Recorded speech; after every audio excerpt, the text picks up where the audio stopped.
End of level 4, chip leaders. One of the chip leaders is this guy. I'm going to speak to him very shortly. Mohammed Sahale's on 65,000. He's had a good level. Barney's on 40. Ross Boatman 25. Diva Baduske is on 42. She's doing very well. We're 126 entries, and there's still another 5 levels to buy in if you fancy coming down to the Fox Club. Ewan Cameron and Feroz Khan were the last 2 to get eliminated. But this guy was involved in an absolute monster on the feature table.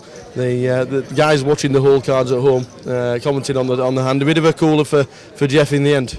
Certainly was. I mean, for me to get Jeff's chips, it takes an awful lot. I mean, it's a great table. There's lots of people that want to call. There's lots of people that want to give action. You know, it's the kind of table that you dream for. So I'm playing a lot more pots than I would do normally. And you know, I picked up 2 9s. There's a couple of raisers. There's a couple of limpers, and I want to kind of get the better players out of this pot.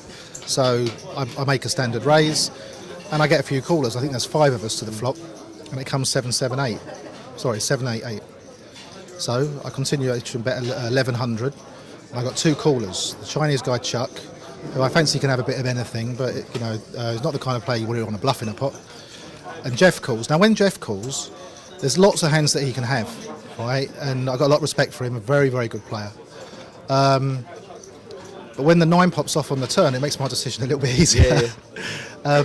And you know, some people might expect me to check here. I thought if I lead weak, I've got Chuck, the Chinese guy, in the middle with 14,000. You know, maybe he's flops at 8. Maybe now I want him to have an 8. Before I didn't want him to.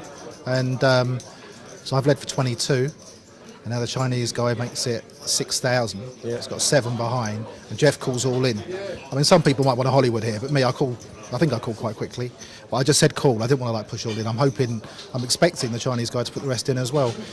Chinese guy passed an 8, and Jeff had house of 7s. You know, but to get Jeff's chips, it's for him to get my chips or me to get his. It has to be this kind of situation. And had it been reversed, you know, he wouldn't have. He would have got my chips, the other way around. So I was a bit lucky. You know, I'm running quite well in these GPS. I had a lot of chips early on day 1 in Birmingham. Yeah. I doubled up to 50,000. I was over 50,000, just under it now, I think.